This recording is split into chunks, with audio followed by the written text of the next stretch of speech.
पठामः। अनुशिक्षणं सप्तमी कक्षायाः रुचिरा इति पाठ्यपुस्तके सङ्कल्पः सिद्धिदायकः इति अयं सप्तमः पाठः। तत्र अस्माभिः अस्य पाठस्य वाचनं कृतं, तस्य पाठस्य विवरणं कृतम्। इतोऽग्रे अस्य पाठस्य अभ्यासभागं पश्यामः। तस्मात् प्राक् किञ्चित् वक्तुमिच्छामि।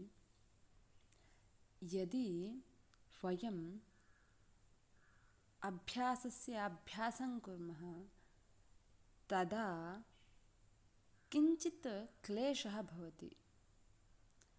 तत्र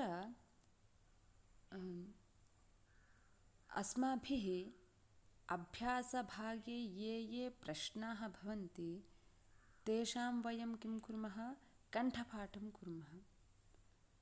तत्र अहं वदामि यत् यदि पाठस्य अभ्यासभागस्य पठनात् प्राक् यदि वयं पाठं सम्पूर्णम् एकवारं समीचीनतया पठामः तर्हि तस्य अभ्यासभागस्य कण्ठस्थीकरणे अल्पः समयः अलं भवति। आजकल हमने देखा है कि बच्चे चैप्टर नहीं पढ़ते, मतलब जो वहाँ पे कहानियाँ होती हैं या और जो भी विषय होते हैं उस चैप्टर में उसको बच्चे नहीं पढ़ते। डायरेक्टली क्या करते हैं, आजकल तो फ़ोन पर सब कुछ मिलता है, तो उन्होंने क्वेश्चन लिखे, आंसर्स लिखे और उनको रटना शुरू कर दिया, नहीं तो गाइड है। तो ऐसे डायरेक्टली वो क्या करते हैं, क्वेश्चन आंसर्स को याद करते हैं, बाय हार्ट करते हैं। और एक क्वेश्चन आंसर को बाय हार्ट करने में ऐसे बिना चैप्टर पढ़े अगर एक बच्चा 15 मिनट ले रहा है एक क्वेश्चन आंसर को बाय हार्ट करने के लिए, वही बच्चा अगर उस क्वेश्चन आंसर्स वाले चैप्टर को पहले पढ़ लेगा अच्छे से, तो उसी क्वेश्चन आंसर को याद करने के लिए केवल 8 से 10 मिनट काफ़ी हैं उसके लिए। तो बच्चों, मैं ये कहना चाहती हूँ कि आप सबसे पहले उस चैप्टर को पढ़ें, उसमें क्या क्या कहा जा रहा है, उस चैप्टर में टोटली क्या है। अगर आप एक बार उस विषय को पढ़ लेंगे तो आपको कोई भी समस्या नहीं आएगी क्वेश्चन आंसर्स को याद करने में। अस्तु, अभ्यासभागं पश्यामः। अत्र केचन शब्दाः सन्ति, तेषाम् उच्चारणं कुर्मः। अभवत्, अकथयत्, अगच्छत्, न्यवेदयत्, अपूजयत्, स्वपिति, तपति, प्राविशत्, अवदत्, वदति स्म, वसति स्म, रक्षति स्म, वदति, चरति स्म, करोति स्म, गच्छति स्म, अकरोत्, पठति स्म। अत्र प्रत्येकम् अपि शब्दः एकस्मिन् कोष्टके लिखितः। तत्रापि प्रत्येकस्य कोष्टकस्य प्रत्येकं भिन्नभिन्नवर्णः वर्तते। तत्र तस्य प्रयोजनं किं नाम, तत्रादौ हरिद्वर्णस्य कोष्टके 3 शब्दाः सन्ति, तपति, वदति, स्वपिति इति। एते 3 अपि वर्तमानकालं सूचयन्ति, अर्थात् वर्तमानकालिकक्रियापदानि एतानि। कानि? तपति, वदति, स्वपिति इति। तदोग्रे नीलवर्णस्य कोष्टके सन्ति गच्छति स्म, वदति स्म इत्यादि 7 पदानि। ते भूतकालं सूचयन्ति। अनन्तरम् अभवत्, न्यवेदयत् इति अवशिष्टाः अष्ट शब्दाः भूतकालिकक्रियापदानि। अत्र तु चरति इति तु वर्तमानकालं द्योतयति, परन्तु तेन सह यदि स्म इति योज्यते तर्हि सः एव वर्तमानिकः शब्दः भूतकालम् अर्थं द्योतयति। परन्तु अभवत्, अकथयत्, अगच्छत्, न्यवेदयत् इत्यादिषु इत्यादि क्रियापदानि तु साक्षात् भूतकालम् एव द्योतयन्ति। अतः एतानि भूतकालिकक्रियापदानि। वर्तमानवाचकक्रियापदं तेन सह यदि स्म इति पदप्रयोगः तर्हि सः शब्दः तत् क्रियापदं भूतकालं द्योतयति। तत्र आदौ एकम् उदाहरणं दत्तं, तम् अनुसृत्य अस्माभिः रिक्तस्थलानि पूरणीयानि। यथा वसति स्म, वसतः स्म, वसन्ति स्म। अर्थात् एकस्य धातोः एकं रूपं दीयते, तस्य एकवचनरूपं, द्विवचनरूपं, त्रिवचनरूपम् अस्माभिः लेखनीयं। तत्र प्रथमः प्रश्नः पूज इति धातोः एकवचनरूपं पूजयति स्म इति। तर्हि तस्य द्विवचनरूपं किं भवति? पूजयतः स्म। बहुवचनरूपं पूजयन्ति स्म।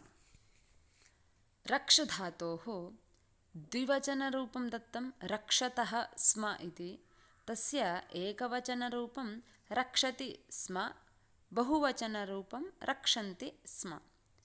चर धातोः एकवचनरूपं चरति स्म, द्विवचनं चरतः स्म, बहुवचनं चरन्ति स्म। कृ धातोः करोति स्म, कुरुतः स्म, कुर्वन्ति स्म। अत्र सर्वाण्यपि लट् लकार क्रियापदानि, तेन सह स्म इति शब्दस्य प्रयोगः कृतः। अत्र तद्वदेव प्रश्नाः। प्रथमपुरुषः अकथयत्, अकथयताम्, अकथयन् इति दत्तम्। अपूजयत्, अपूजयताम्, अपूजयन्। अरक्षत्, अरक्षताम्, अरक्षन् इति रूपाणि दत्तानि।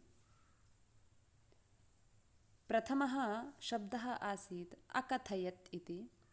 एषः कथ इति धातोः लङ्लकारस्य शब्दः।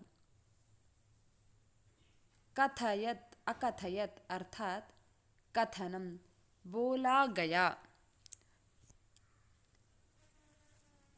अत्र सर्वत्रापि अत्, अताम्, अन् इति रूपाणि, अर्थात् लङ्लकारे अकारः आदौ आगमिष्यति। तत्रैव कथयति इति प्रथमा किं लट् लकारस्य रूपं, तत्रैव लङ्लकारः यदि, तर्हि तत्र धातोः प्राक् अकारः आगच्छति। कथ इति धातुः, तस्मात् प्राक् अकारः, अकथयत्। मध्यमपुरुषः। इदानीं प्रथमपुरुषविषये अस्माभिः दृष्टम्, इदानीं मध्यमपुरुषः अवसः, अवसतम्, अवसत। अपूजयः, अपूजयतम्, अपूजयत। अचरः, अचरतम्, अचरत। अर्थात् तत्र अत्, अताम्, अन्, अह, अतं, त इति यथा अस्माभिः प्रायः पठितं, न पठितं चेत् वदामि, क्रियापदेषु तत्र तिप् तस् झि इत्यादीनां यदा धातुभिः सह योगः भवति तदा पठति इत्यादि क्रियापदानि सिद्ध्यन्ति। तद्वदत्रापि अत्, अताम्, अन्, अह, अतम्, अत। अह अतं त इति अत इति युज्यते। प्रथमः अवसः इति रूपम् आसीत्। वस धातोः लङ् लकारस्य मध्यमपुरुषस्य रूपाणि। तत्र वस इति धातोः अर्थः निवासः इति। द्वितीयः अपूजयः।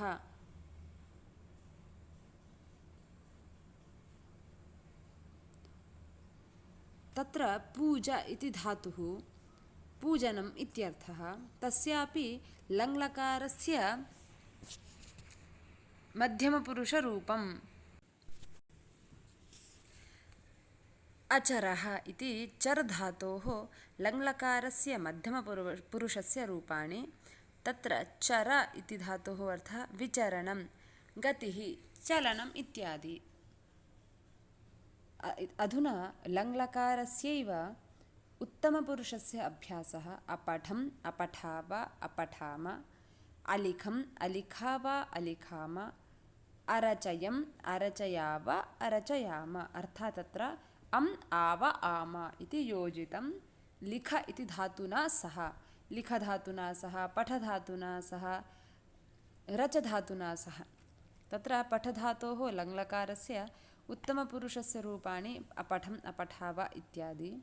तत्र पठधातोः अर्थः पठनं, लिखधातोः लेखनं ज्ञायते। रचधातोः शिल्पकार्यम् अर्थात् रचना करणम् इत्यर्थः। प्रश्नानाम् उत्तराणि एकपदेन लिखत। इतोऽग्रे प्रश्नाः सन्ति, तेषाम् उत्तराणि लेखनीयानि। तपः प्रभावात् के सखायाः जाताः? पाठम् एकवारं मनसि स्मरन्तु। तपः कया आचरितः? पार्वत्या आचरितः। तर्हि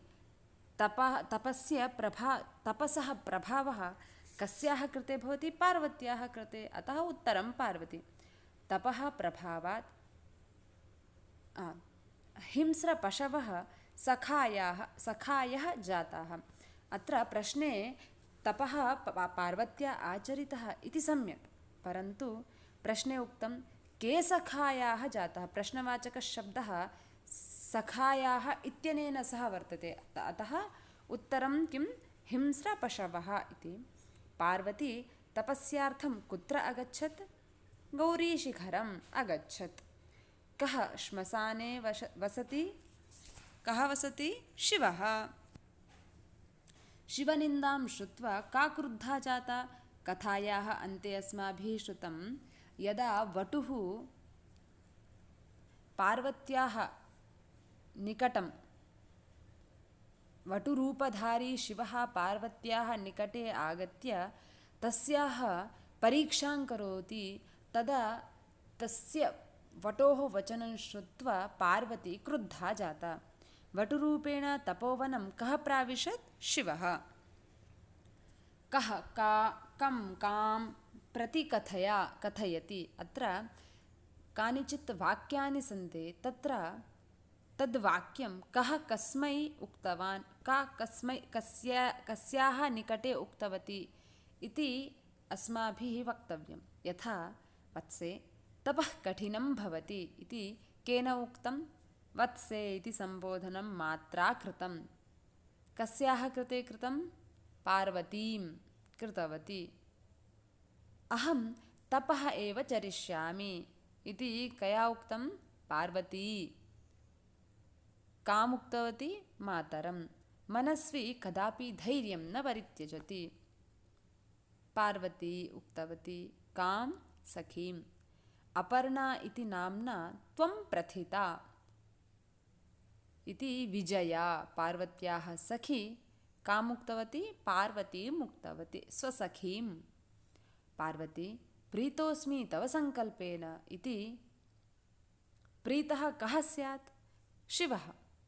सः इदं वाक्यं कां वदति? पार्वतीम्। शरीरमाद्यं खलु धर्मसाधनम् इति वटुः वदति। कां? पार्वतीम्। अहं तव क्रीतदासोऽस्मि इति शिवः पार्वतीं वदति।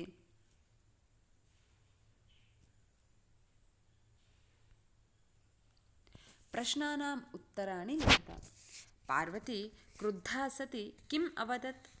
पार्वती क्रुद्धा सती अरे वाचाल अपसर, जगति कोऽपि शिवस्य यथार्थस्वरूपं न जानाति, यथा त्वमसि तथैव वदसि इति अवदत्। पार्वती क्रुद्धा सती वटुम् अवदत्। कः पापभाक् भवति? यः निन्दां करोति तथा यः निन्दां शृणोति च सः पापभाक् भवति। पार्वती किं कर्तुम् ऐच्छत्? पार्वती तपस्यां कर्तुम् ऐच्छत्। पार्वती कया साकं गौरीशिखरं गच्छति?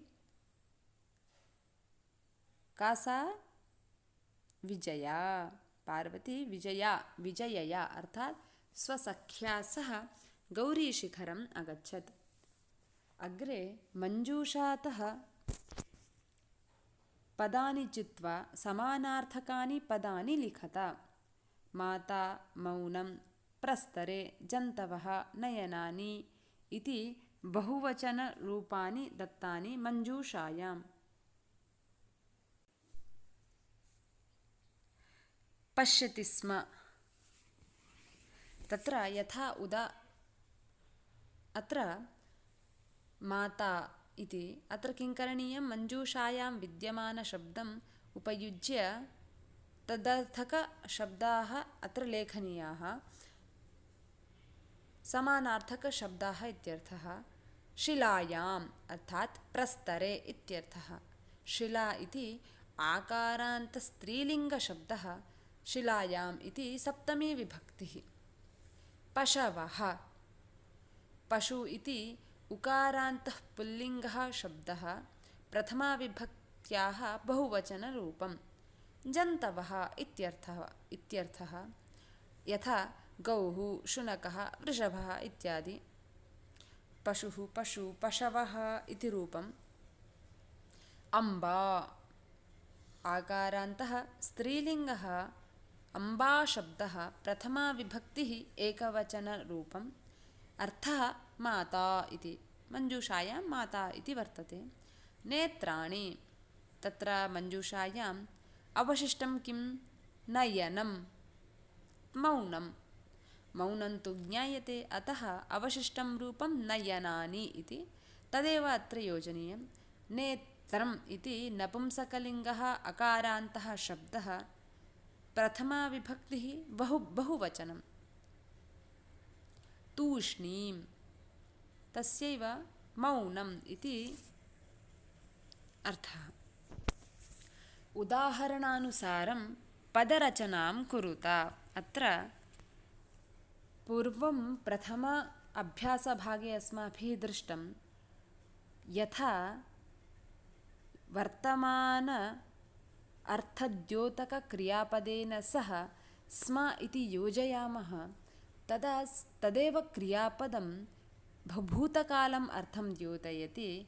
परन्तु यदा धातोः पुरतः प्राक् अकारः योज्यते, अन्ते च तिप् तस्झि इत्यादिकं योज्यते, तर्हि तत् स्वतन्त्रं क्रियापदम् अपि भूतकालम् अर्थम् एव द्योतयति। तद्वद् अत्र अस्माभिः लेखनीयं। यथा वसति स्म, अवसत् इति। पश्यति स्म, अपश्यत्। दृश् धातोः लङ्लकारः, अपश्यत्, अपश्यताम्, अपश्यन् इति। पश्यति अर्थात् देखना इति। तपति स्म, अतपत्। तप धातुः, तस्य लङ्लकाररूपम् अतपत्, अतपताम्, अतपन्। चिन्तयति स्म, अचिन्तयत्। चिति चिन्तायाम् इति धातुः मननम् इत्यर्थः। अचिन्तयत्, अचिन्तयताम्, अचिन्तयन्। वदति स्म, अवदत् इति तस्यैव तमेव अर्थं वदति अवदत् इति शब्दः। वद धातोः लङ्लकाररूपं। गच्छति स्म, अगच्छत्। गम् धातोः रूपाणि।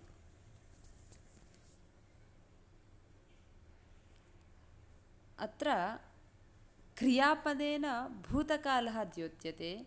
अस्माभिः वर्तमानकालिकक्रियापदेन सह स्म इति लिखित्वा पदप्रयोगः कर्तव्यः। यथा अलिखत्, अत्र कः धातुः दृश्यते? लिख इति धातुः दृश्यते। तेन सह अकारः योजितः, ति अपि योजितं। तदेव यदि अस्माभिः वर्तमाने लेखनीयं तर्हि अकारः न लेखनीयः। तद्विहाय अन्यत् सर्वं पूर्ववत् लिखति तेन सह भूतकालार्थं द्योतयितुं स्म प्रयोगः कर्तव्यः। तत्र लिखितं वर्तमानकालः, तेन सह स्म प्रयोगः। अकथयत्, कथयति स्म। अनयत्, नयति स्म।